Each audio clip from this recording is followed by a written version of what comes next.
Good afternoon. I'm Cindy Crane. I'm the Chief Executive Officer of Enchant Energy Corporation. Today, I am joined by the City of Farmington Mayor Nate Duckett, off to my left over here. The City of Farmington and Enchant Energy are partnering to retrofit the San Juan Generating Station with carbon capture technology, which will enable the plant and the adjacent San Juan mine to continue operations for many years into the future while complying with New Mexico's recently enacted Energy Transition Act. I want to thank Mayor Duckett and his team because without their foresight and their leadership, Enchant Energy would not be here today, and the City of Farmington, San Juan County, and the Navajo Nation would be facing further significant job losses and economic impacts. Enchant Energy, the City of Farmington, we are proud today to be able to host the Department of Energy Deputy Secretary, Mark Menzies. Today, the Deputy Secretary has an important announcement to make that is specific to the San Juan plant, the San Juan County, the Navajo Nation, and New Mexico. Following the Deputy Secretary's announcement and remarks, I will invite the Mayor to make a few remarks, and then we will open it up for questions from the media and others in the room. Upon conclusion of the opening question period, the Deputy Secretary will join us and several others for a roundtable, as in this case, a square table discussion today. With that, it is my pleasure to introduce Department of Energy Deputy Secretary Mark Menzies.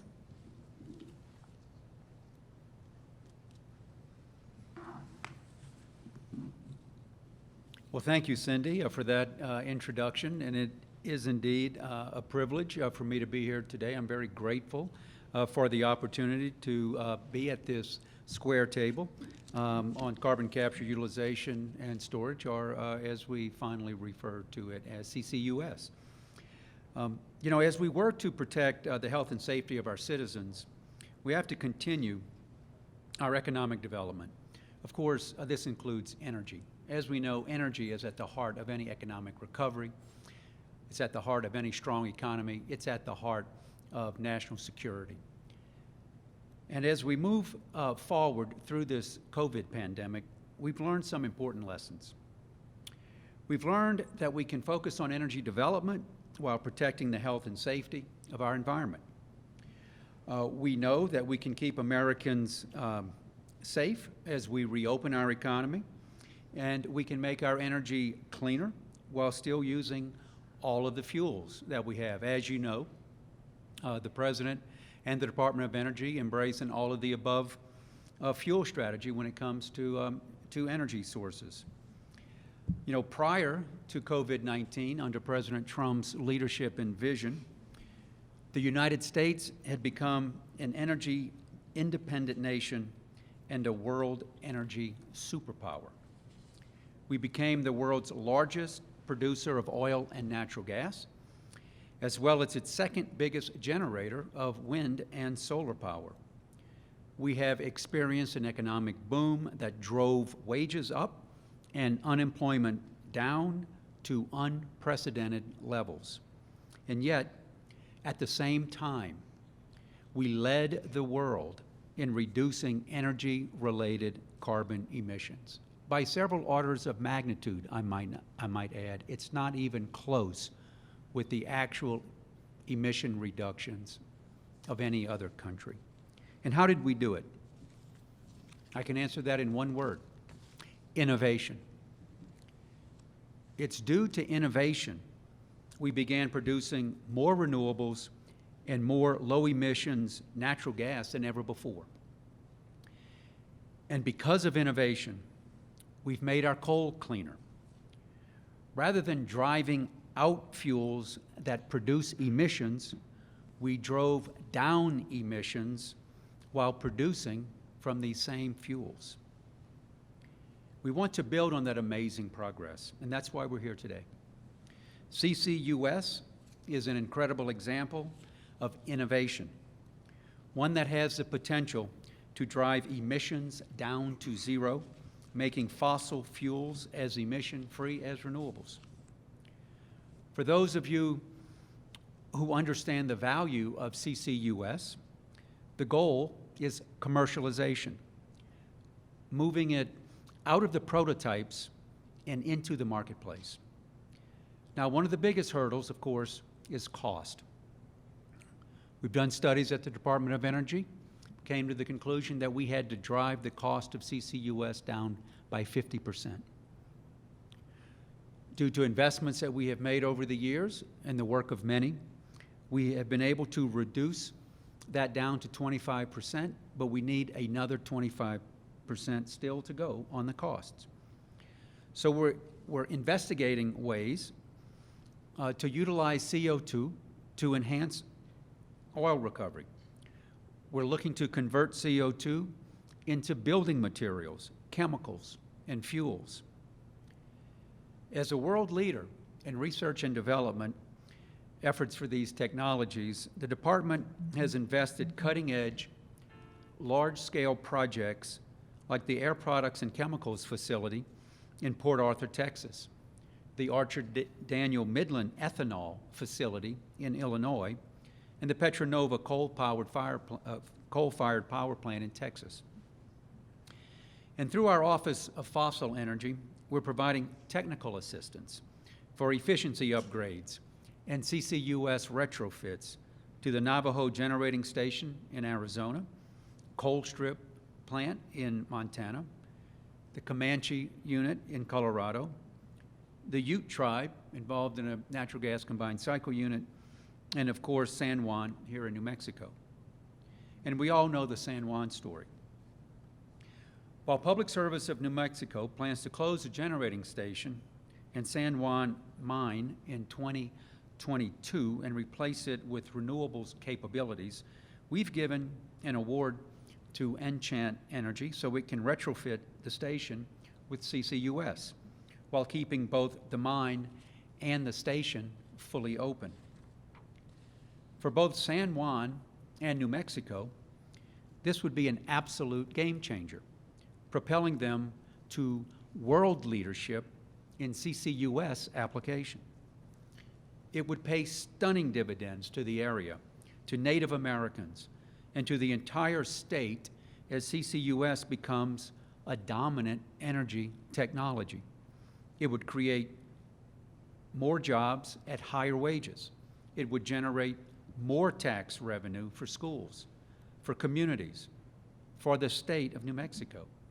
The combination of carbon capture at the generating station, 45 tax credits for carbon storage, and selling CO2 for enhanced oil recovery could mean major economic benefits. And when it comes to 45Q credits, DOE strongly urges, and we have strongly urged, and work with the Department of Treasury and the IRS to finalize the 45Q regulations before the end of the year. So as we look ahead, it is our hope that Enchant Energy gets the green light to activate its plans. As Cindy mentioned, today I would like to bring your attention to a report, which I have, completed by Management Information Services on the benefits of CCUS at the San Juan Generating Station. It finds increased CO2 emission reductions, increased high-paying energy jobs, increased tax revenues for government, increased economic benefits for Native Americans. All of these results as a result of going forward with CCUS at the San Juan Generating Station. CCUS is a technology just waiting to change this nation and the world. And when it does, it will be nothing short of phenomenal. Thank you for having me here. I look forward to our discussion today.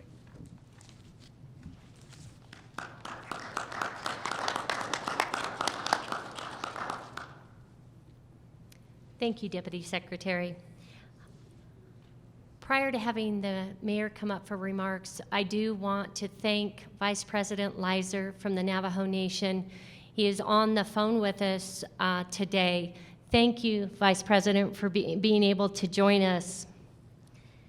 The Navajo Nation has already suffered significant job losses with the closure of the Navajo Generating Station and the job losses that have been caused by the downturn in the oil and gas industry. But they have also been dealing with a disproportionate impact as a result of COVID-19. The nation faces further job loss risk with the planned closures of Escalante and Four Corners plants as well. So I want to thank you, Vice President Leiser, for joining us, because the Navajo Nation is a critical partner, a critical employer at San Juan Generating Station, as well as the San Juan Mine, and there is much at stake. Vice President Leiser, I would like to give you an opportunity to share remarks if you have the microphone there.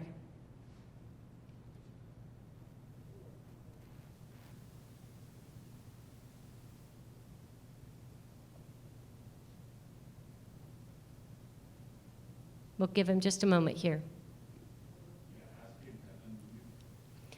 Vice President Leiser, could we have you unmute your line?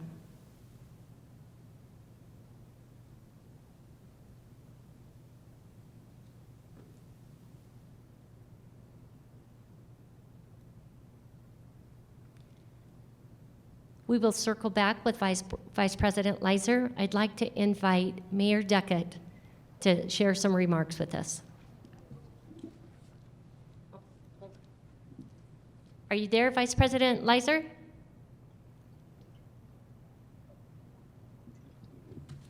Mayor?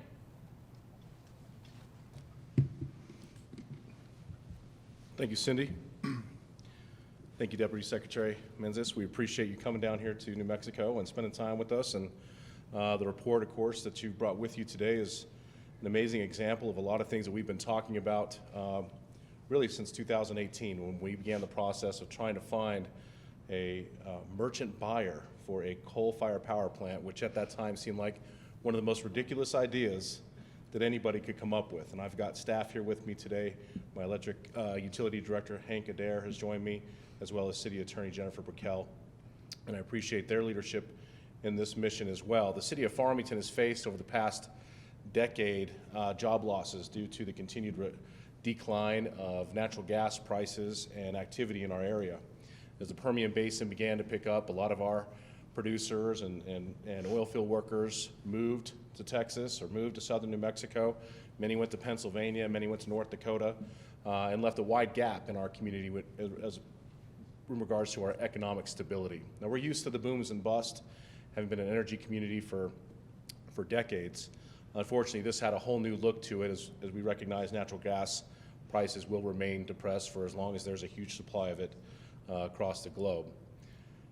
When PNM announced that they would be closing down the San Juan Generating Station 30 years prior to its end-of-life plan, it was a shock to our community.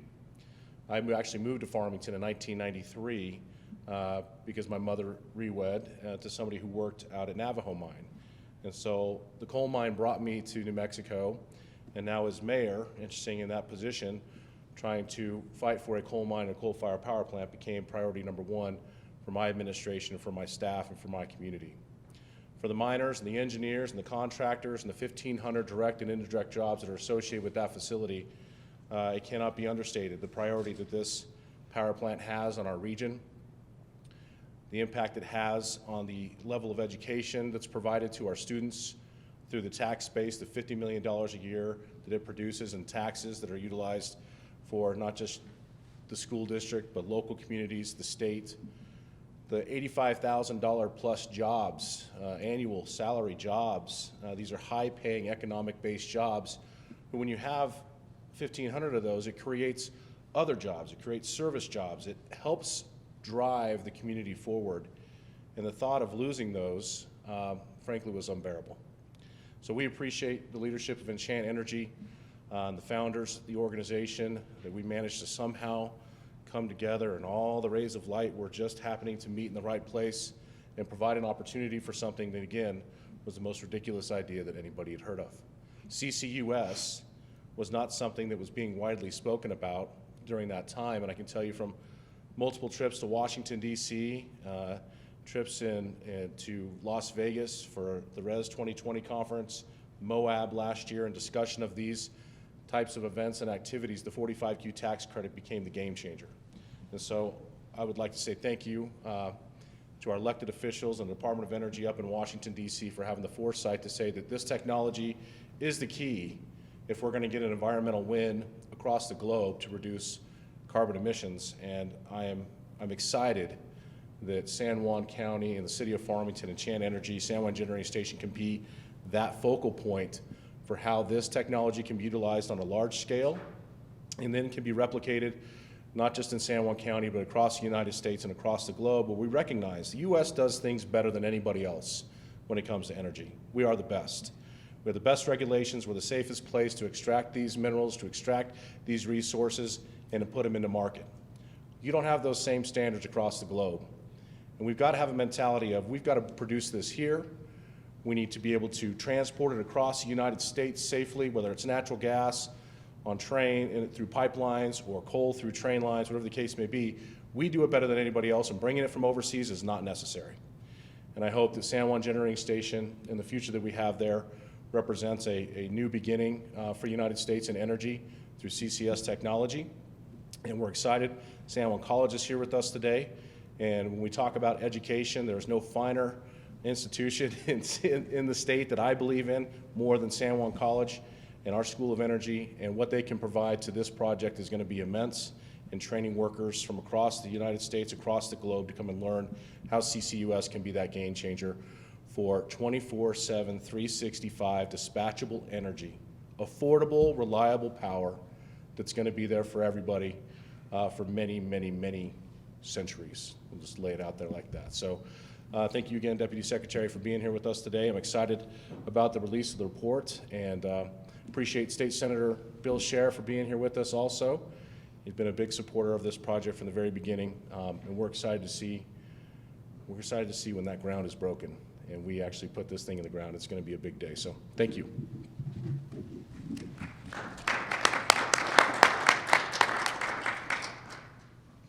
Thank you, Mayor. Do we still have Vice President Leiser, Wally? Vice President, if you can hear me, would you like to say a few remarks?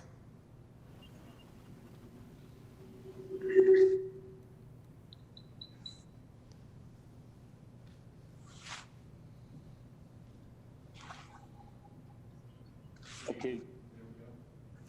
Go ahead, sir.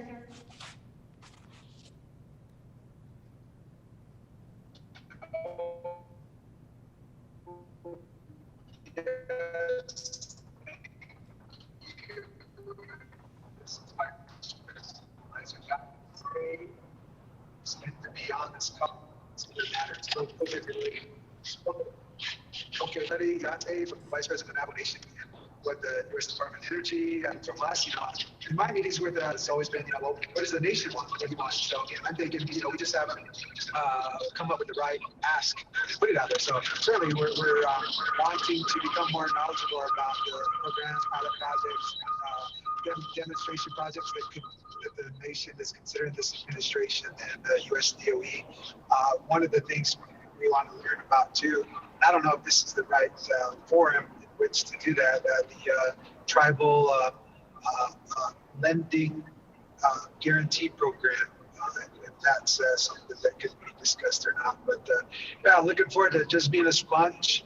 I know the nation's in and about finding about more information on a myriad of different energy projects here. And so we want to be a fly on the wall in this meeting and see what we can develop some synergies along with you all. So I want to thank Cindy Green, all of those that are on the call here. Thank you, Ms. Cindy Crane, CEO of Enchant Energy. Thank you for the invite as well. You put it on our radar. So once again, just thank you. And if I have questions, I'll ask. But right now, I'm just going to be a good note taker. So thank you, Juan. Thank you all. Yeah.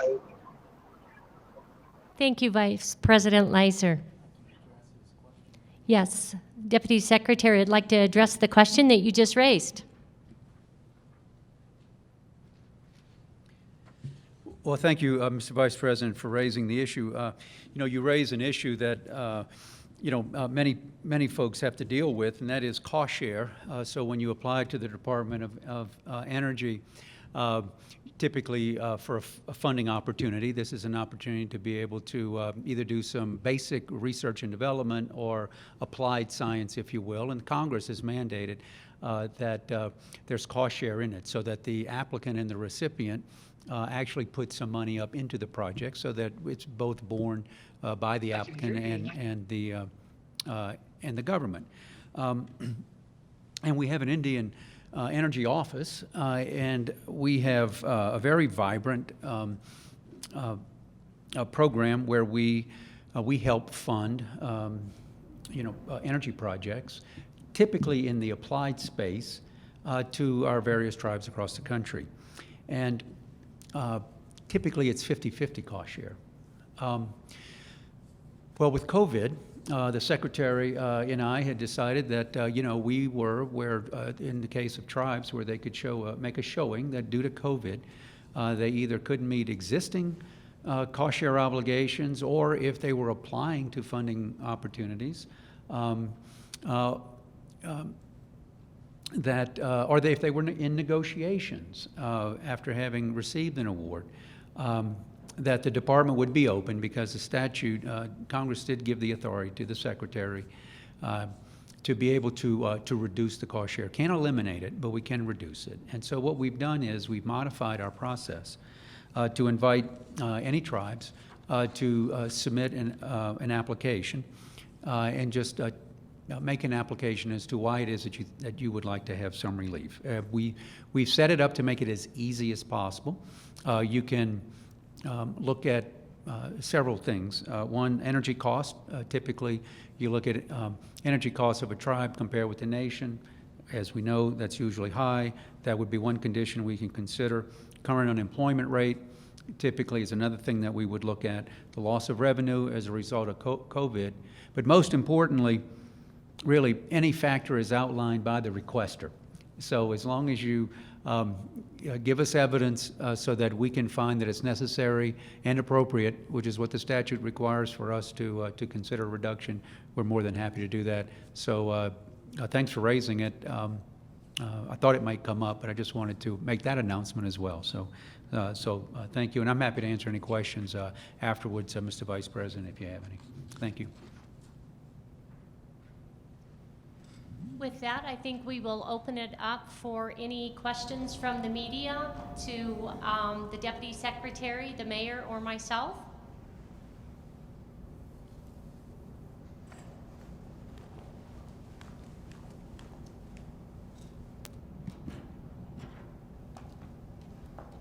Ollie, do we have any questions? Not yet.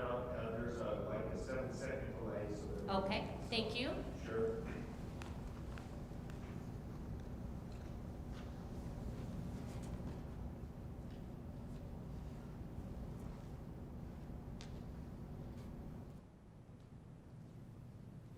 We have a question?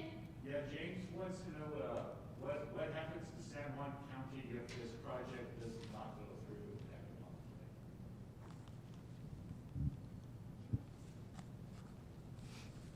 What happens to San Juan County if this project does not go through? Well, there's a loss of 1,500 jobs in San Juan County, which includes parts of the Navajo Nation.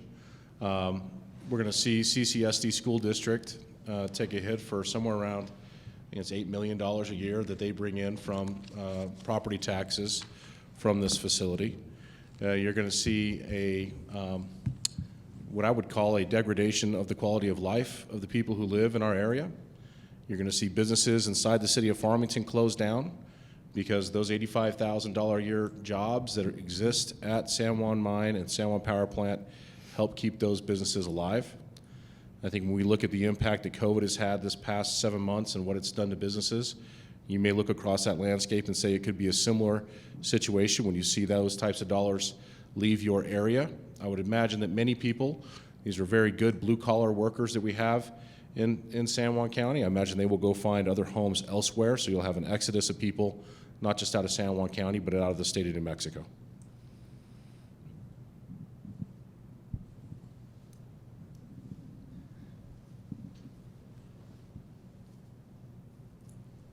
Any other questions, Wally?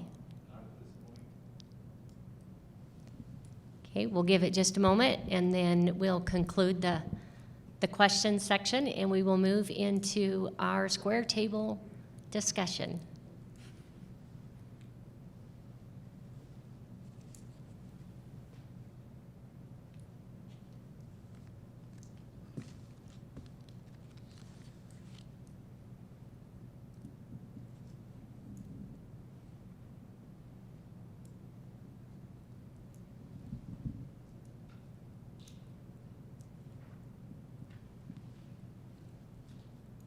All right.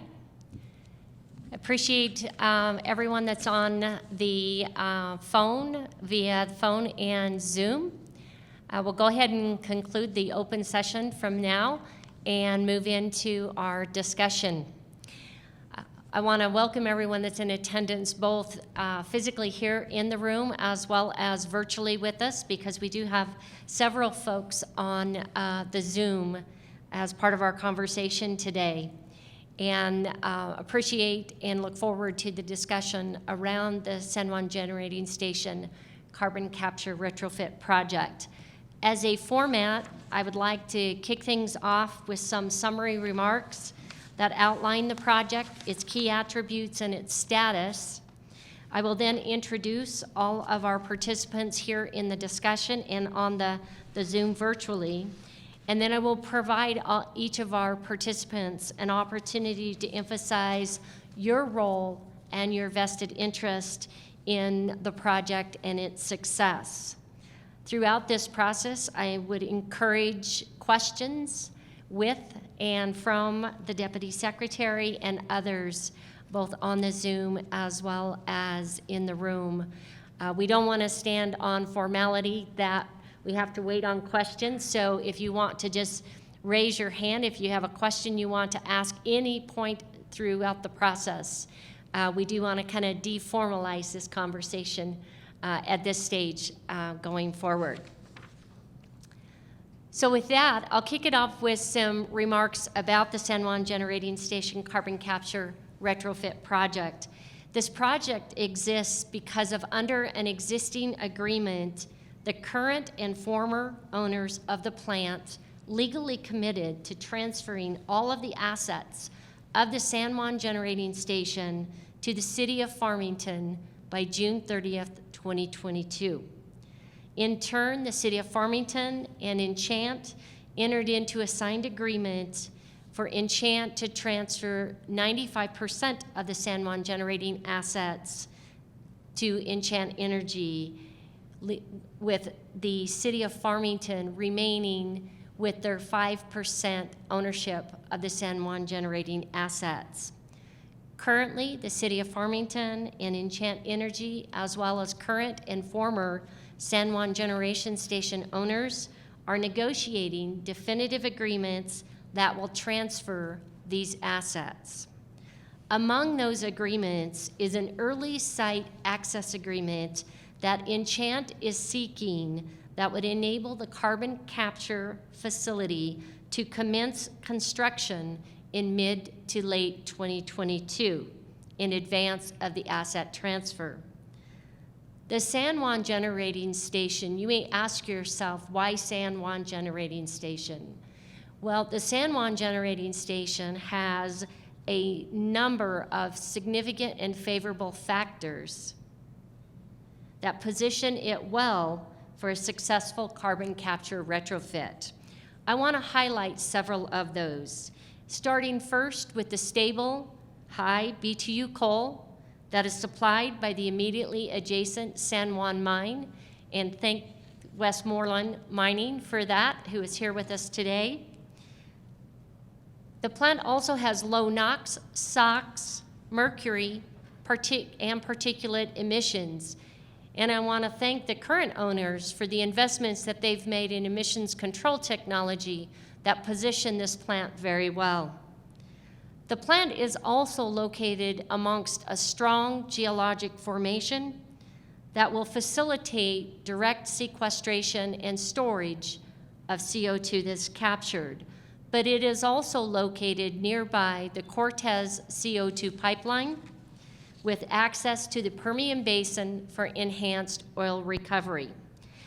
I want to emphasize both the direct sequestration and the enhanced oil recovery as a parallel path risk mitigation option for storage of the CO2. Having two opportunities or avenues for storage is significantly beneficial in managing through the ups and downs of the oil and gas industry. The plant is also located at the center of the southwestern transmission grid with connections to the rest of New Mexico, Arizona, California, Colorado, Nevada, and Utah.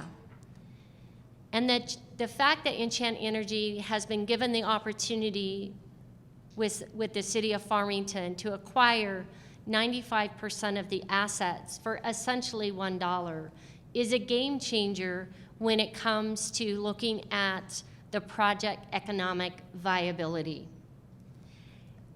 Our technology partner, Mitsubishi Heavy Industries America, with their proven amine technology, also brings a solid performing technology that was demonstrated very successfully at the Petronova plant, and they bring a performance guarantee of a capture of CO2 of 90% or greater. Also, from a risk management standpoint, a significant contributing factor in project viability and economic success. And you add to that the Kiewit Power Constructors as the EPC, bringing to us the opportunity to have a fixed-priced EPC contract that would put a full project wrap with that. Again, another significant project risk mitigating factor. At 847 net megawatts, the San Juan Generating Station will be the largest carbon capture retrofit project in the world. And once it is retrofit, the San Juan Generating Station will be the lowest emitting CO2 per megawatt hour large fossil fuel plant in the world, emitting below 250 pounds per megawatt hour of CO2 intensity. This is less than 30% of the most efficient combined cycle natural gas plant. Our EPC team and our labor leaders have finished negotiating a project labor agreement for the $1.3 billion carbon capture construction project. Additionally, Enchant Energy has agreed to full union jobs and project labor agreements for the significant plant deferred maintenance investments, as well as the construction of the CO2 pipeline. And we are urging that the sequestration wells be union labor as well.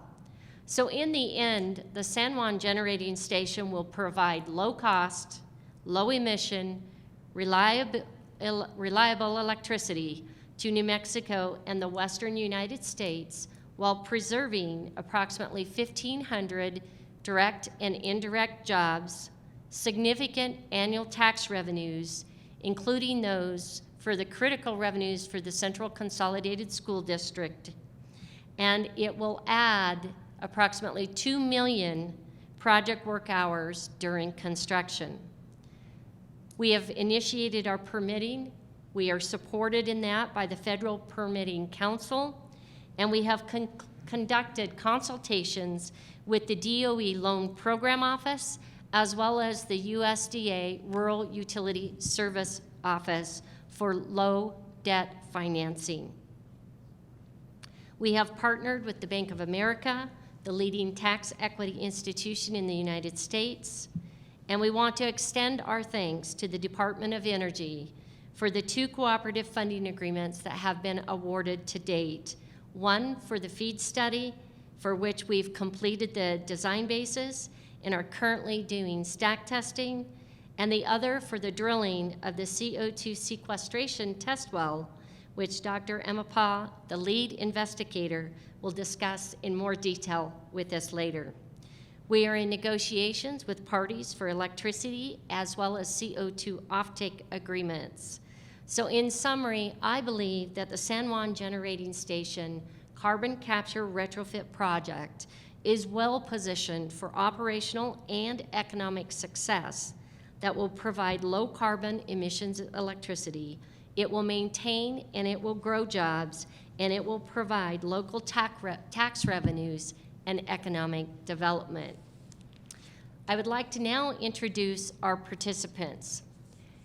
So in addition to the Deputy Secretary, the Mayor, and I, we are also joined by New Mexico state legislators whom represent the districts where the San Juan Generating Project is located.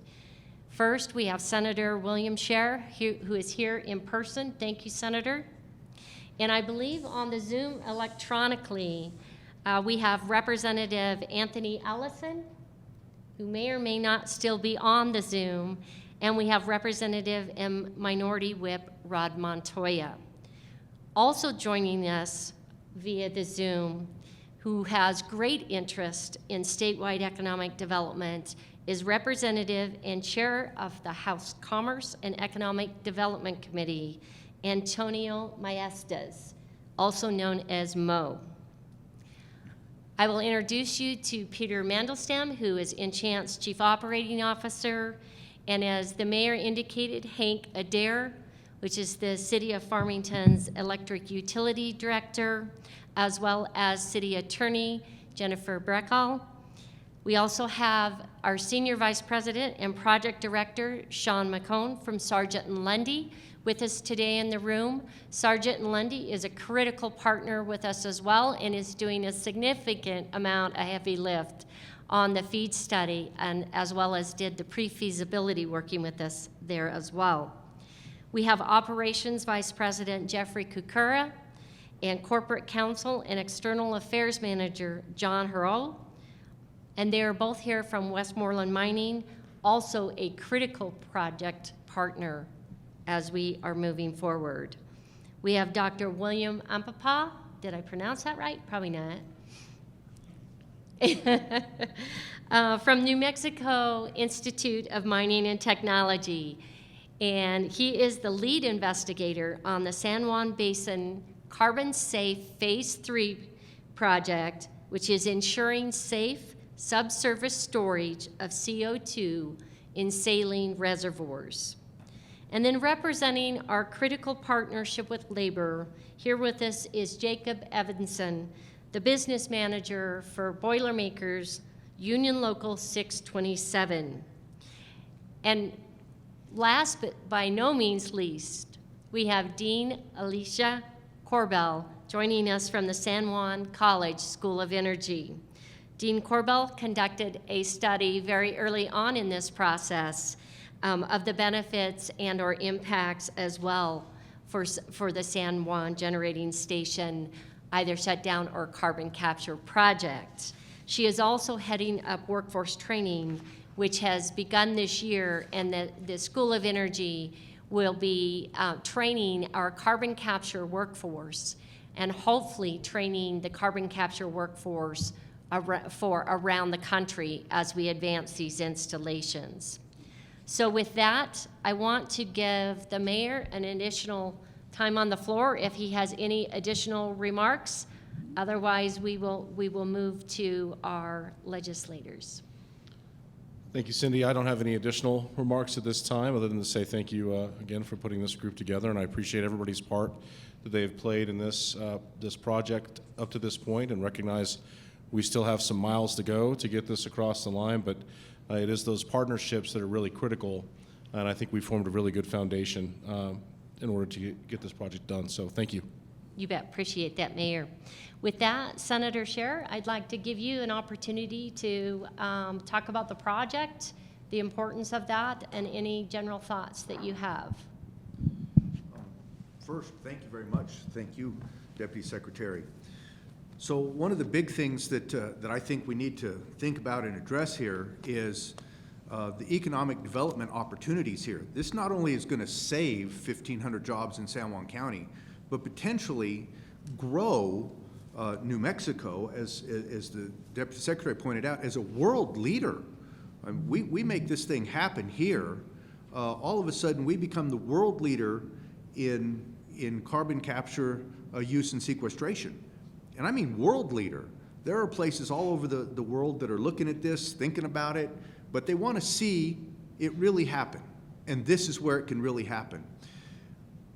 Not only will that certainly boost the economy of San Juan County, but all of New Mexico, and in fact, all of the United States. And I think that that's a huge, huge opportunity that we should not underplay here at all.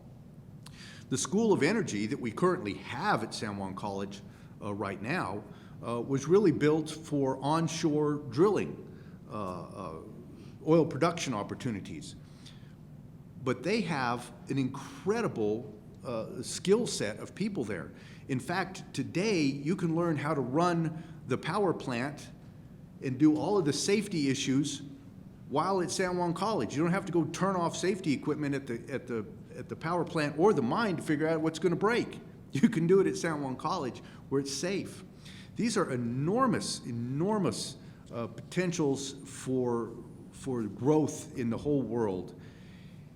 And the real value of this is while we're going through trying to reduce greenhouse gases, this gives us an opportunity to use the equipment and the resources that New Mexico has today. Today, New Mexico has oil, gas, and coal. Yes, we have wind and sun, but we can use all of those. And with the boom and bust cycle of oil and gas, throughout decades, coal has been just the steady mover through all of that. Oil and gas prices do this, coal has done that for decades and been a steady performer in tax revenue and employment for New Mexico. We need to hang on to that and grow it. And that's exactly what this project's going to do. Thank you, Cindy. Certainly, Senator, thank you. Representative Montoya, you're on the Zoom. Would you like to say some remarks? You're on mute, Rod.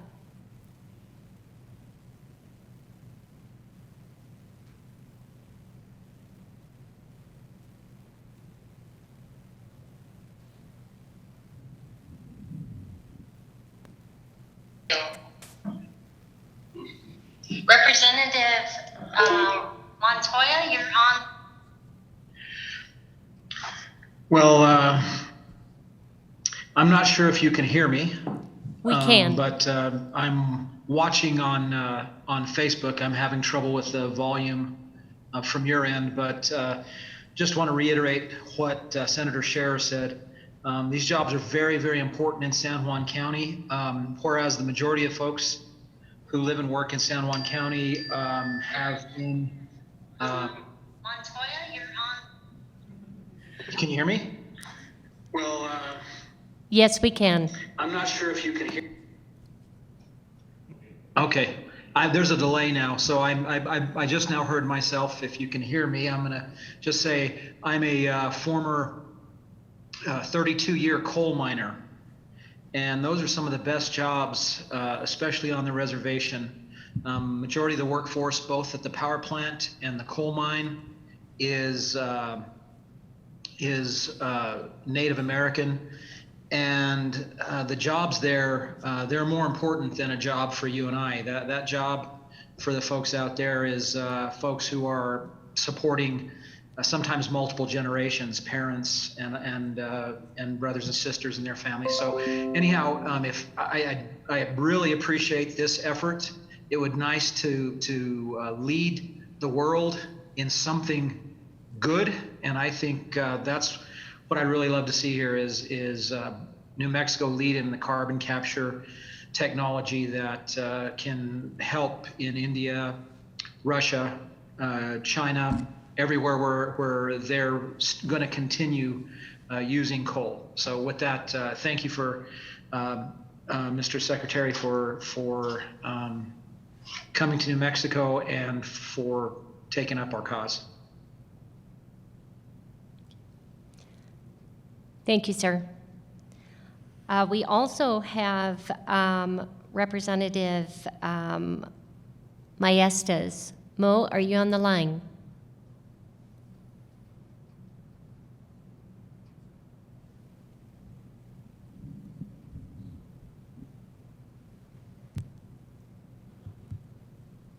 Representative Maestas, you're on mute.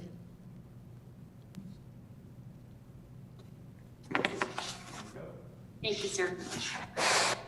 We also have Representative Maestas. Mo, are you on the line?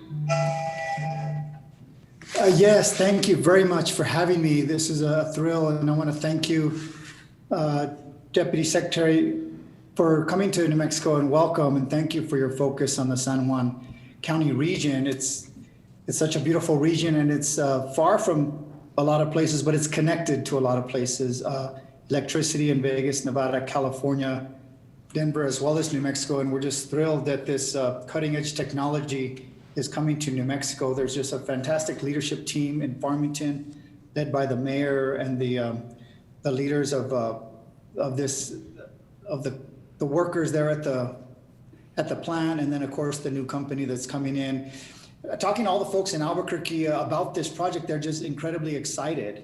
You know, we have tons of coal here in New Mexico. That market was drying up, and now we can recreate new markets with this new technology that doesn't harm the environment. So we're looking forward to learning more about it. My committee, the Economic and Rural Development Committee, went to Farmington last year, had some great hearings on this issue.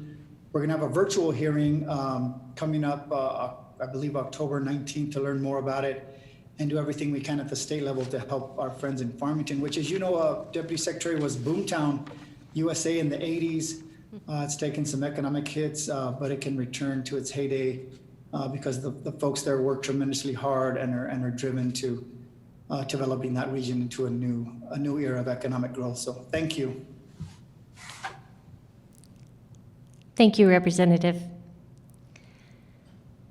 Jeffrey, I'd like to give you an opportunity, Westmoreland Mining, to talk about the connection of the partnership and the importance of the project, not just to the mine, but also to Westmoreland. Deputy Secretary Menzes, thank you as well, and Mayor Duckett as well, and Cindy. On behalf of Westmoreland, we are grateful for all of your efforts.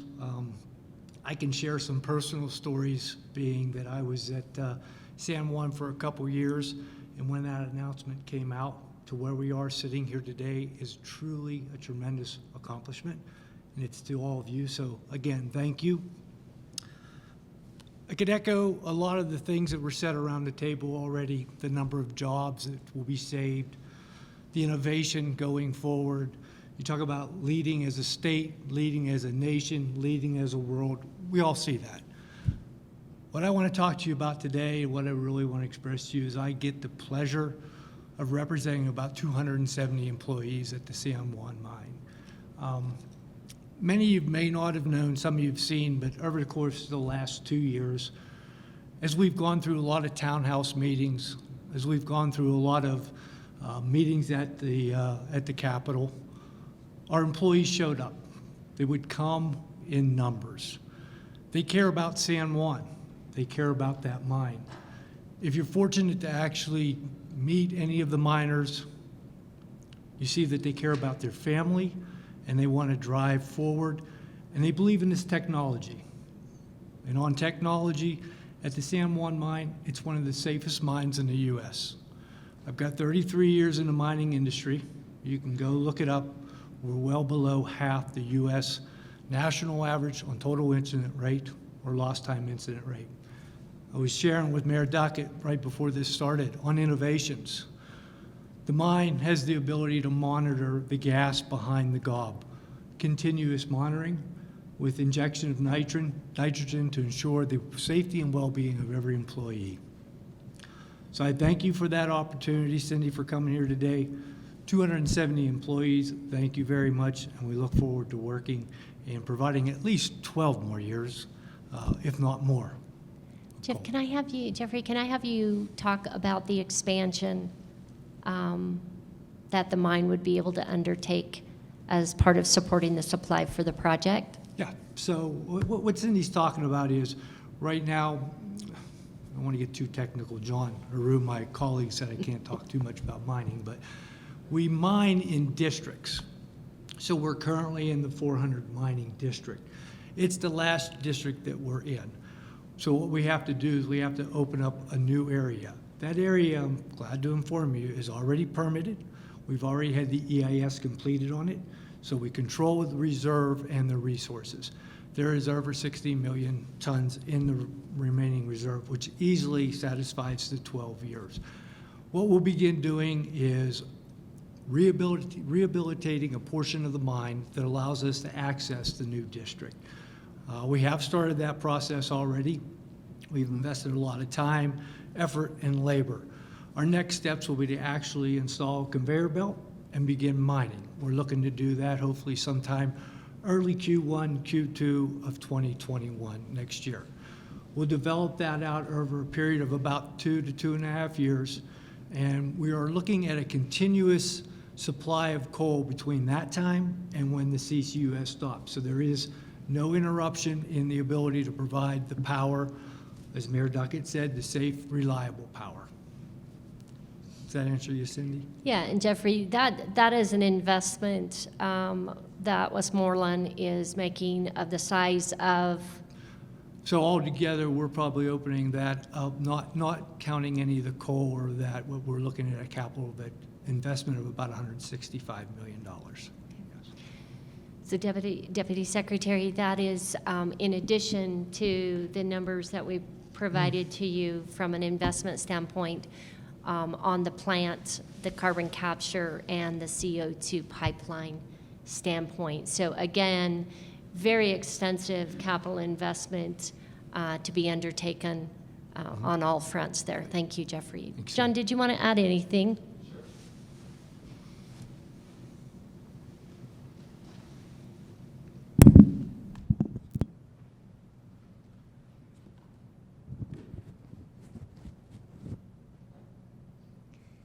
Obviously, we're juggling the mics in order to make sure that they're well sanitized. So I want to just say, of course, the engineers throw the lawyers under the bus and say we can't tell them we can't mine, but the lawyers in the room understand. Mr. Secretary, thank you and your staff for coming today. It's been an exciting few days for Westmoreland Mining. As you know, Secretary Bruette was in Rosebud and at Colstrip last Friday. We had a wonderful meeting with him. We had a chance to talk about CCUS up there and reclamation. Going back to the media question that we had earlier, what kind of impact that this would have for Farmington, and the answer was about 1,500 jobs. Recently, I was on a round table much like this, but larger, with Senator Scott and Senator Cory Gardner from Colorado. And Senator Gardner had brought up the point that the Craig plant that is about to close there would lose about 250 jobs there. Craig is about 8,900 people. Farmington is on an order of magnitude a little bit larger than that, and we're talking about 1,500 jobs. But Cory Gardner made the point that that would equate to about 99,000 jobs being lost in Denver. And so, the order of magnitude here is about the same. And so that's what it would mean to San Juan County and Farmington. And then that's not even taking into account the second and third order effects on the rest of the state and the region. That doesn't have to be so. I don't think it's a source of energy problem, it's an emissions problem, and we have a technology to solve that emissions problem, and it's CCUS. And I think the report that your agency has put out here proves that problem. And I think as well that it doesn't necessarily have to be pitting CCUS or coal against renewables or oil and gas. It's an all of the above strategy that Secretary Brouillette and you yourself have brought up in the past. And so going forward, this is a very exciting technology for Westmoreland mining and many other mining towns across the nation. So we want to thank you for what you're doing. We hope, we talk about 45Q, very, very important, but we also hope to see, as you go forward into the budgeting process and going into the President's budget request and the appropriations process going forward, that other type of monies and grants can come to this, because it is very, very expensive. And sometimes Wall Street doesn't necessarily want to come in. And so we hope that parties on both sides of the aisle will come and see that this is a technology that solves a problem that we have for climate change, while also creating a massive amount of jobs. And again, with the all of the above strategy that we have, it creates even more jobs. So we applaud you and thank you very much. Jump in if you ever want to jump in. I want to give everybody a chance. Okay. I tend to get wound up. There you go. Thank you, John. Appreciate that. Thanks, Jeffrey. So, Sean, why don't we shift over to Sergeant Lundy? I know you guys have you've been in this technology world with this technology for a good period of time now. Experience elsewhere, not just what you're leading here. Can you take us through some of that, please?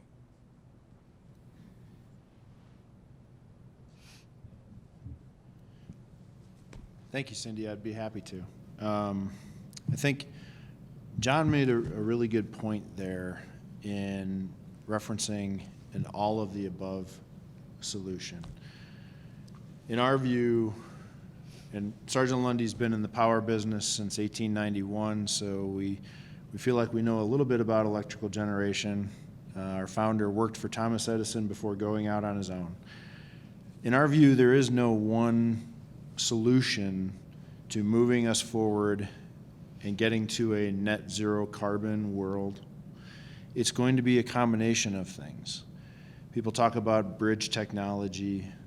Is there a bridge technology? There's not any one. There's multiple bridge technologies. Battery storage is one. Wind and solar is a technology that has its place and a good place. And it's not it shouldn't be a competition. It shouldn't be one versus the other. Natural gas has its place, and carbon capture has its place. All of these technologies are maturing at different rates, and the cost comes down as they mature. Carbon capture is a way to help these other technologies mature and to bring forward to the rest of the world the ability to decarbonize. Developing nations look at the U.S. and say, you had your turn at low-cost energy. It's our turn for low-cost energy, and that's why they're still developing coal-fired power plants, because we all know that coal is a low-cost energy source. But for them to get on board with, and be able to get on board with lowering the carbon footprint of the planet, the technology needs to mature. And this is where, like everybody has said, the U.S. can lead and should lead by developing this technology, moving it forward, putting New Mexico out in the forefront, can benefit the world at large while creating jobs, new jobs, here in New Mexico. In addition to the construction jobs that are going to be required to build it, of which there are a lot, there are additional operating and maintenance positions that are going to be required to operate this carbon capture facility. It's essentially a chemical processing facility to take the carbon out of the flue gas and clean the flue gas, separate it. That is an additional source of good, high-quality jobs, high-skilled jobs. And so rather than just focusing on the total number of jobs, you want to focus on the quality of those jobs as well. These are good quality jobs that will support the middle class. They're technical jobs, they're skilled jobs. And with what San Juan College can do in helping to train that workforce, that creates more opportunity. what New Mexico Tech is going to do in developing the well for sequestration, those are additional jobs here in New Mexico that will grow the energy economy, support the local economy, and frankly, it's going to grow. This project in and of itself will grow the economy outside of New Mexico because of the manufacturing, the fabrication that's off-site.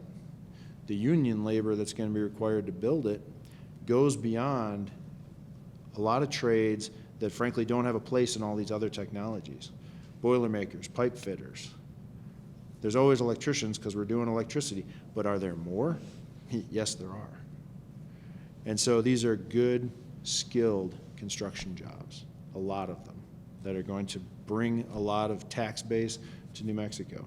Now, when it comes to the technology itself, you made mention, Cindy, earlier that the output on us of CO2 from San Juan post-CCS will be less than a natural gas plant, and that is true.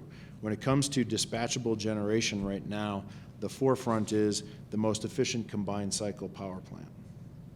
So you're burning the natural gas to generate electricity, you're recovering heat to make it more efficient, and it's extremely efficient.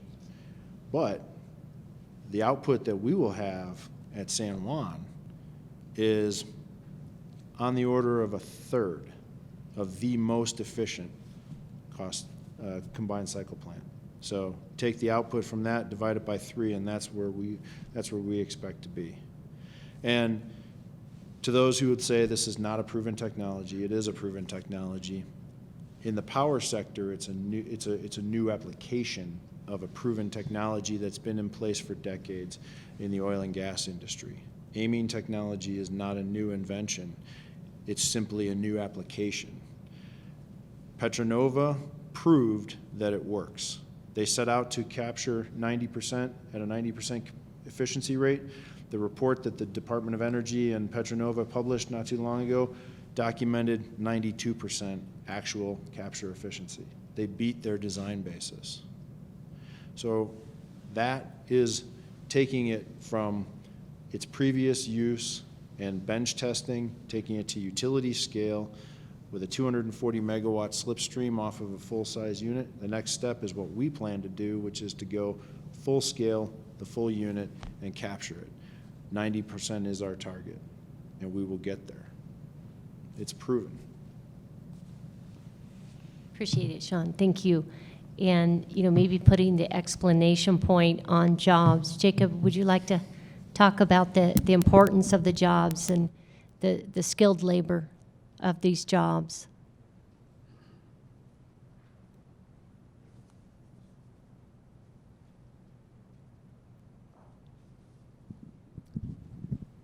Good afternoon.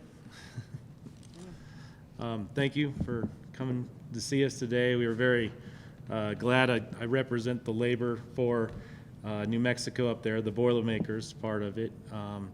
We have 2 locals that represent New Mexico for the Boilermakers, Local 4 out of Page, Arizona, and Local 627 out of Phoenix, Arizona.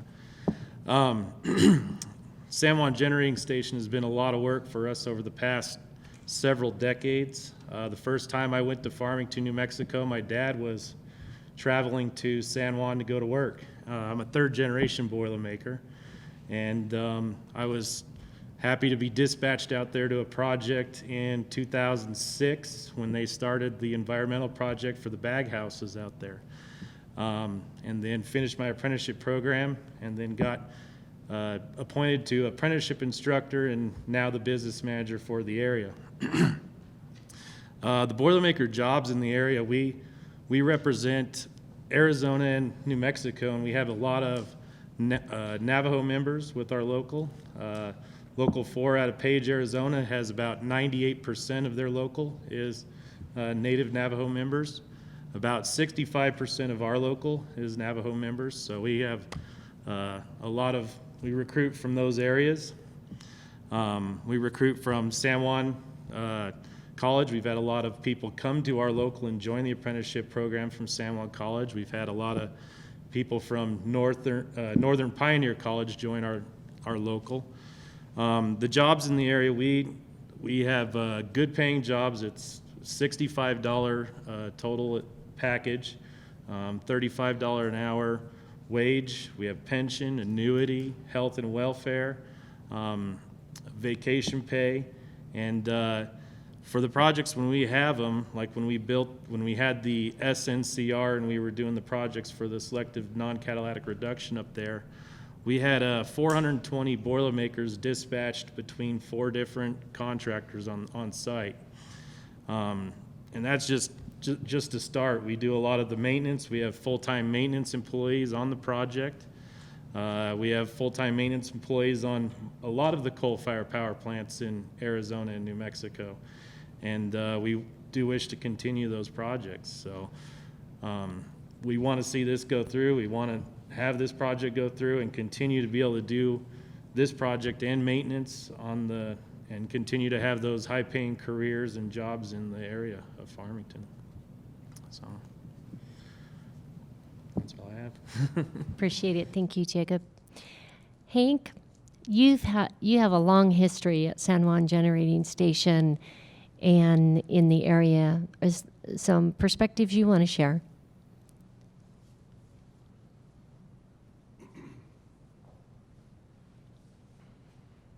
Yes, thank you, Cindy and Deputy Secretary, for coming. I think, there's so much I'd love to talk about as an engineer who's lived his whole life in San Juan County. I have a lot of perspective there. And I also worked at San Juan plant for 23 years before going into public power with the city of Farmington. I would say we talked a lot about the job, so I won't focus much on that, other than to say the staff in Farmington area, those jobs have names, right? They have smiles, they have families, and we know them. So that's the important for Farmington. The engineer in me, I love the engineering technology. That's where I grew up before I went into leadership roles, but Sean summed it up quite succinctly to say it's proven and it's modularized that makes this opportunity for CCS to be successful in a commercial role. So I think those are the key points, but where I can speak from uniquely is the city of Farmington, and as the utility director for City of Farmington for the electric utility, it gives another perspective about San Juan. So we are a public power, so we are owned by our customers, and we don't have a dividend to pay. So we're very focused on our family or our customers, and we have some of the lowest rates in the region because of that. And some of that, because we're vertically integrated, is because of our portfolio, which has a piece out of San Juan Station. That base load, low-cost, dispatchable resource sets the foundation for our generation assets and how we supply power in our region. We're a conservative utility, and so we have tens of millions of dollars. Thank you. Thank you. I can hear much better now, or you all can. We have tens of millions of dollars invested at San Juan plant, and we would love to see a return on that asset we've invested into. If not, we will have to invest in other capital projects and new generation, which will be costly for our customers on something we've already invested in.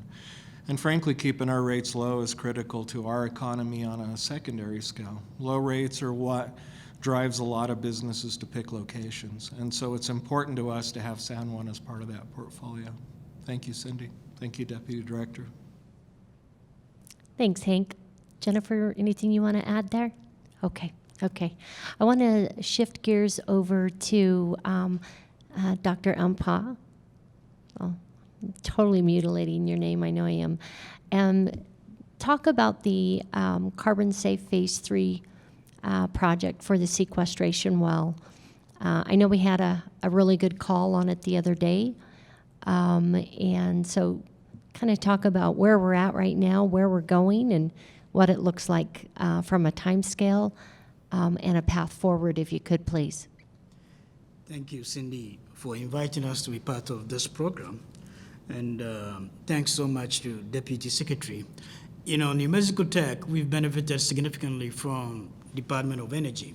Since 2003, we received one of the regional partnerships, sponsorships. So we've been working on knowing more about CO2 sequestration for enhanced oil recovery and also for storage in terms of sequestration. Now, we were privileged to recently get this award, and I will say that we do have about 16 organizations participating on this carbon safe phase 3 project. And we also have 50 scientists and engineers going to work on this project. And we are glad to also partner with Los Alamos National Lab and also Sandia National Lab, all in the state of New Mexico. And we're all going to come together. And the objective of this project is to be able to do a comprehensive site characterization within the San Juan Basin to know the storage complexes within the San Juan Basin. We'll look at the storage reservoirs and also the cap rock to make sure that when we put in CO2 into this formation, it will not leak to the surface. We have tremendous experience from working on enhanced oil recovery projects, like I iterated earlier on, that is also sponsored by DOE. So we do have significant amount of experience to be able to tell whether it is safe to put CO2 that is coming from the San Juan generating station into the underground, right within the San Juan Basin. And we just started the project. We started last week, 1st October. That is when we started the project. And we are putting all the things together to be able to drill the stratigraphic well. And this well is what we are going to do comprehensive laboratory analysis on it to make sure that the rocks or the formation that we have down there is able to store the CO2 to the maximum capacity. And I will say that based on the timeline, we should be able to, based on the data that we get and the analysis that we do from the stratigraphic well, we are going to put in an application to support enhanced vision for the Class 6 permit, the UIC Class 6 permit through EPA. And we are hoping that by September 2023, we should be able to receive the permit to construct and also to start injection of CO2 into the formation within the San Juan Basin. So we are very excited about the project, and for New Mexico Tech, we are in this business since 2003. So we are very much ready to be able to help to push this project forward. Thank you. Deputy Secretary, the thing so I've been involved in this aspect of things with the University of Wyoming, and when we had our meeting the other day, what I was so impressed with is the team that the doctor is referring to is they've come together. They were not involved in Carbon Safe Phase 1 and 2, and they submitted directly into Phase 3, which, you know, from my experience is not necessarily the normal approach. Let's put it that way. And the work and the project that they've lined out and its importance was so impressive. And that, you know, that truly is what's driven, you know, them being a recipient of the cooperative funding in Phase 3. And they're geared up, they're ready to go, they're excited, and we've connected and aligned schedules so that we can go in lockstep together. Obviously, you may know more than we do, Deputy Secretary, but we're also just waiting to figure out when funding for Phase 4 is coming too, because we will be geared up for that, and the team will be on top. Jeffrey, yes. Thanks, Cindy. Just a follow-up question, if I could. Because I think having a Class 6 projection levels is another great idea. It allows you the opportunity to go with enhanced oil recovery or the injection, and the way the 45Q is written allows you to do that as well, too.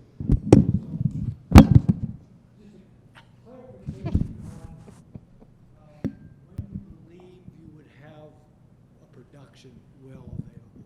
Was that the 2023 date, or is that a test well? Yeah, so for this project, the Phase 3, what we are doing is to be able to tell whether the San Juan Basin, the information that we have, is sufficient enough to securely store the CO2.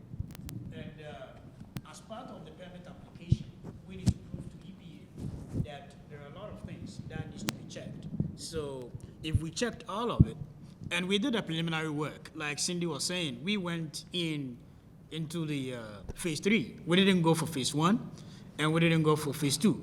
But with Enchant, you know, the enthusiasm that we got from Enchant Energy, we decided to put in a proposal. And we really worked very hard. And we are fortunate to have the Bureau of Geology at New Mexico Tech. So they know the geology of San Juan very well. So we went through the preliminary stages to make sure that the location is good enough to store the CO2. What we are going to do in phase 3 is to reiterate that by using actual data that we're going to drill the well to collect to do that. Now, when we are able to go through the permitting process, we are supposed to submit sometime in 2 years of our project. So within the last year of our project, we will go back and forth with EPA to be able to get the permission to drill the injection wells and monitoring wells, and then start to put in the CO2. So the timeline, by September 2023, we should be able to hold the permit to be able to construct the wells and also put in the CO2. Welcome. Appreciate that. Thank you. Alicia, I wanted to turn over to you with the San Juan College School of Energy, just doing a tremendous amount to ready the workforce for existing jobs as well as the future jobs. Can you talk about both the study that you undertook, I know you led that personally, and then also the workforce development training types of programs that you guys are pursuing? Thank you for the opportunity, and thank you, Deputy Secretary, for visiting us. Before you leave, I want to invite you to come to the School of Energy. We have things that we think will really surprise you. So yes, in 2017, our longtime partner, who has been very good to San Juan College, to the region, PNM, and our other very good partner that we want to keep there with us, Westmoreland, supplied me with data.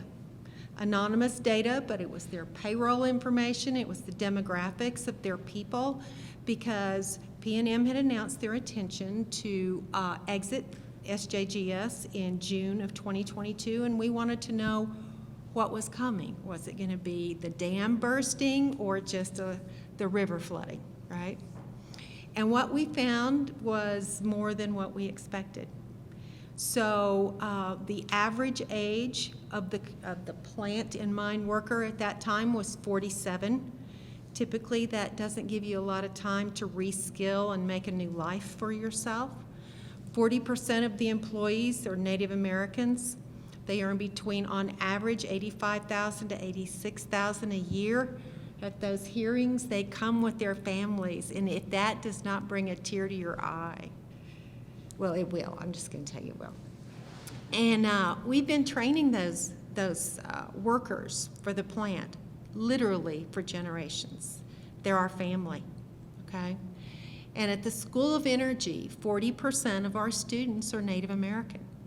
On the San Juan College campus, it varies from year to year. Between 31 and 33% are Native American. And so many of those students will break your heart. And we are able to walk beside them and change their lives every day. It's amazing.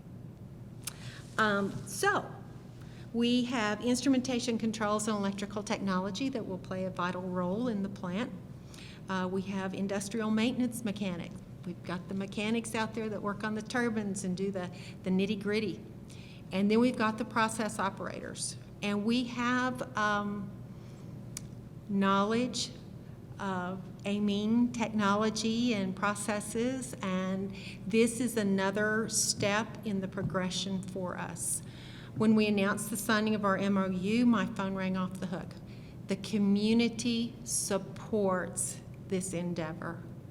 And we see that time and time again. Years ago, and I guess it was like 2016, we did our Real People, Real Jobs campaign, and everybody turned out. But these are jobs that are sorely needed for our area. Over the weekend, I was working on a project, and I looked at the BLS stats for mid-2009. Our labor pool has shrunk 18% since 2009. So these will be economic-based jobs because, as they've alluded to, we want to be the carbon capture training provider for the world. And this is not something that's new for the School of Energy. We've trained oil technicians and workers from the Middle East and all over the world. So we have a long history of close partnerships and delivering for our companies. And we appreciate the opportunity and are anxious to get started.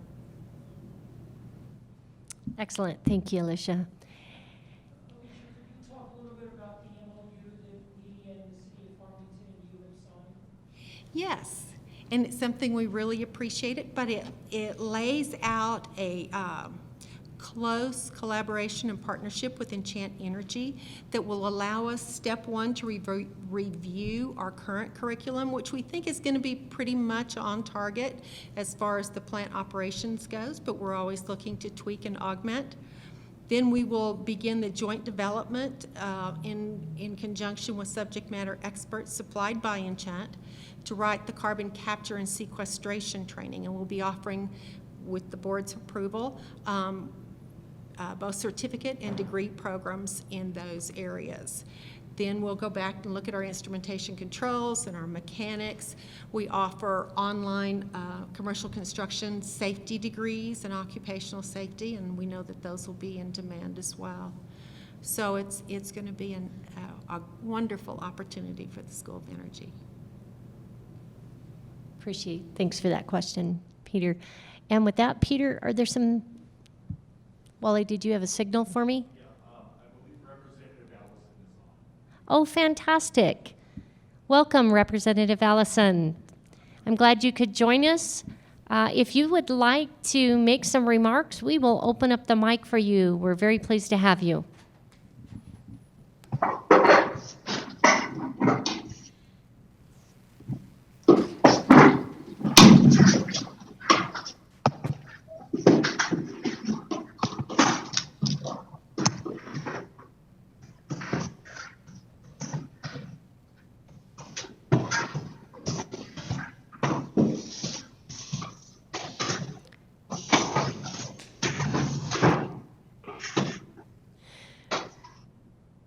Representative Allison, can you hear me?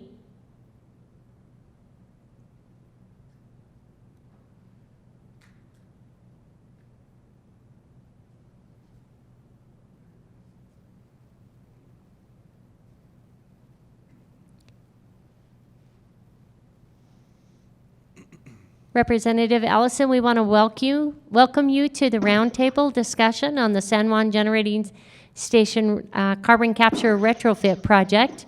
Would you like to say a few words today?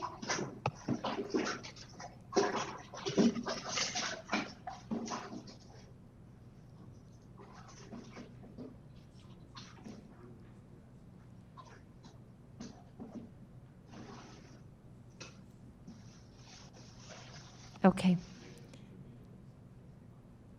Representative Allison, if you want to say a few words, just go ahead and raise your, add your video and raise your hand, and we'll patch you right back in.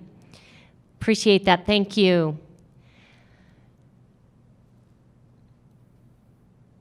Peter, I see that the Deputy Secretary needed to step out for just a quick sec.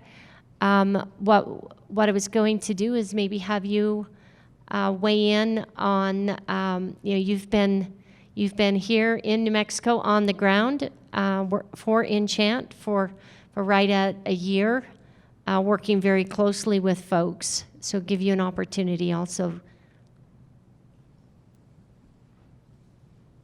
Thank you, Cindy. Mr. Deputy Secretary, Mr. Mayor, it's really been a great honor and also an eye-opening experience to have moved to New Mexico a year ago. I've been developing wind and solar for the last 30 years, and to come to Farmington, one of the speakers mentioned that miners and power plant workers have names and families. I remember just before COVID struck, the Public Regulation Commission had a meeting where 200 miners and power plant workers came together at the Farmington Center to talk about what our project, the Farmington Enchant project, means to them. And for me, a kid who grew up in New York, moving to New Mexico and getting to know coal miners and power plant workers, the stakeholders listening here today should appreciate the tremendous power of these jobs. 2 generations of Navajo have been able to enter the middle class. Mayor Duckett spoke eloquently about the importance of this project to the community. This report, I urge the stakeholders to read. As someone who has developed wind and solar, what is striking about this report is how much more powerful the economic development and job creation is for the San Juan project, as opposed to doing the scenario that they analyzed, which is a mix of solar and wind and battery storage. The other thing I commend stakeholders to understand is something that the folks in this room have dealt with, particularly I think of our partner Hank. When you get into the nitty-gritty of keeping the lights on, Hank is not just our business partner, but he provides my electricity in my home, and I'm very grateful that the lights stay on. And as Hank said, the power is cheap. But what's important for the Deputy Secretary and the stakeholders on the phone to understand is that for all the wind and solar I've developed, it does not keep the lights on. Utilities like Hank that have a mix of technologies keep the lights on.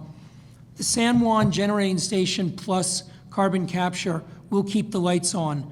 As other speakers, Sean particularly and Hank, have said, in a low-cost, reliable, dispatchable way. And so we at Enchant are very proud to be working on this project. We have seen the Deputy Secretary's Energy Department talk about a diversity of technologies. We're proud to provide a technology, namely carbon capture, that's going to keep the lights on. The battery industry is still in its infancy. We hope that it grows up and can provide the backup necessary. That's, I think, realistically several decades down the road. And so what Enchant and our partner Farmington want to do is to provide, as Hank mentioned, a bridge. We think that this is the right technology at the right price. And of course, what's really remarkable now that the technology has matured is the ability to exceed the Energy Transition Act in New Mexico, to exceed the environmental requirements in the Intergovernmental Panel on Climate Change, and to strip 90% of CO2. It's a rare day when you have such a powerful technology that provides reliable electricity as well as removing global warming gases. So thank you, Cindy, for the opportunity. This is an important report. I want people to understand the comparisons with renewable energy, and we at Farmington and Enchant are thrilled to be working on this together. Thank you, Peter. Deputy Secretary, we've been around the room. I want to give you an opportunity to weigh in and ask questions back if you want to. Well, I think we heard it here today, right? That it may very well be that the breakthrough in the technology, the opportunity to actually see it work, that may bring a game changer across the entire globe, where you can put this type of technology on coal units, may very well start in the town of Farmington. The breakthrough could happen here. It takes the circumstances that all of you described here today. These are unique in some respects. The technology can be applied in different places. There are coal plants around. There are coal plants that are closing. There are coal plants that are being built everywhere but the United States because of the cheapness. But where else do we have an opportunity that makes the compelling cases that we have heard here, that everything can come together? We have sophisticated investors. We have the scientists that have the hard job of knowing that even if you apply this breakthrough technology in a way that it hadn't been applied before, and you're going to store it and use it, you have to verify and certify it and all the work that's been going on. This could be the culmination of so much that has been going before us that comes together with these sets of facts. The compelling tale, the opportunity to save the job.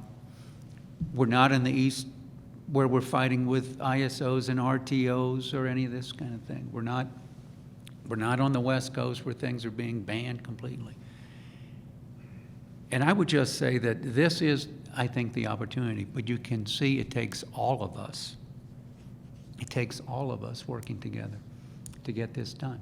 And yet, it's not going to be easy.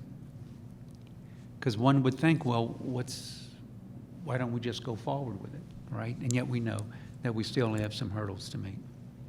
I want you to know that the department, this administration, is committed to ensuring that we can do whatever we can to help this project go forward. It's up to you all to meet the technological hurdles. It's up to you to make sure that the state and local politics allow us, to help.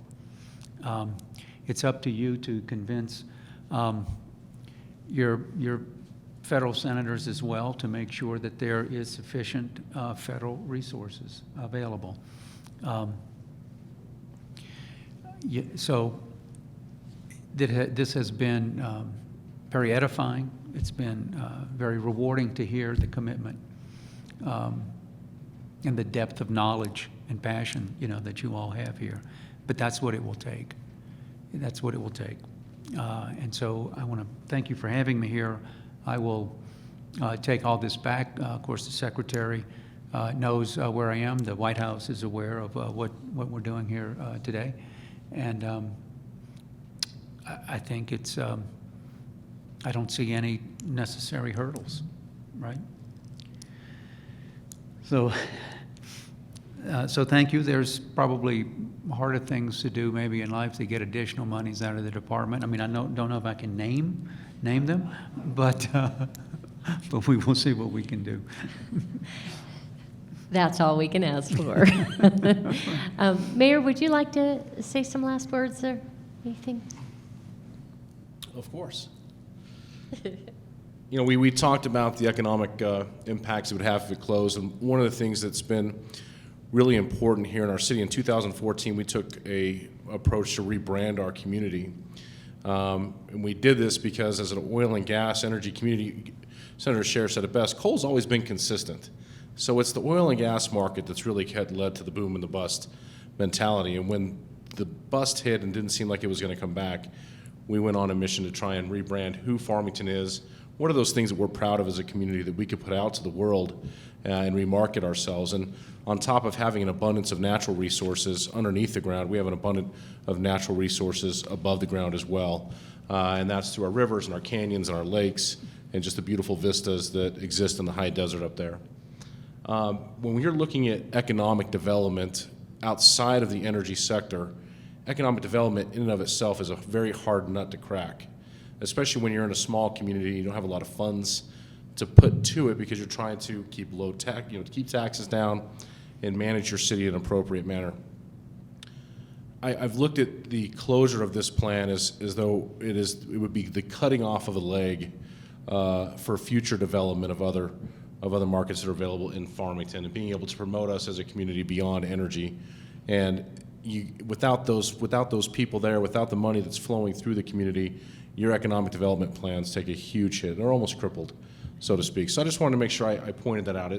The jobs associated with the power plant are critical, the mine critical, but those future jobs that we're looking to try and attract to our area really are compelled by and motivated by the dollars being spent there right now, and that includes those in the coal power industry. So I just wanted to make sure I pointed that out. But again, I just appreciate this and your words that you just spoke and the support of the federal government behind this project are very meaningful, and we look forward to working with you. Thank you, Mayor. So with that, I'd like to wrap us up. Deputy Secretary, I really appreciate you being here today. Hopefully, as you've heard, there is a tremendous amount of energy and support behind the project. and the technology, and it's critical to the area, to all of the San Juan County, the region, as well as to New Mexico. And when I look at the project, and when I looked at it before stepping in, I really viewed the project of having the right stuff to be successful and to help catapult the expansion of carbon capture technologies at scale across the United States and then to the world. And I think it's because, for me personally, it's about the balance that it brings. It brings a balance of the jobs, it brings a balance with the economy, and it brings the balance of the environment. And to have all three of those working hand in hand together is extremely powerful, and it shows that we don't have to sacrifice one for the other to be able to achieve what we want to achieve, and to establish a platform to do exactly as the mayor has just referenced, which is to further grow the economy and positively impact the lives of generations of the citizens in the San Juan County area. So thank you very much for your time. Thank you very much for the Department of Energy support, and the funding that we've received to date is greatly appreciated, and we hope to be able to continue to work very closely with the Department of Energy and the entire team there. So thank you so much. Travel safely.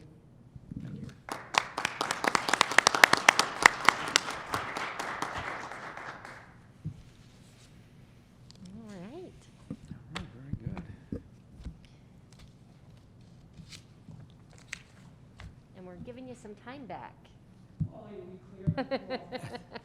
We are? 20 minutes. Oh, 20 minutes? No, I thought we were 9 minutes over. Oh. Oh, it was 1:30 to 3:30. Oh.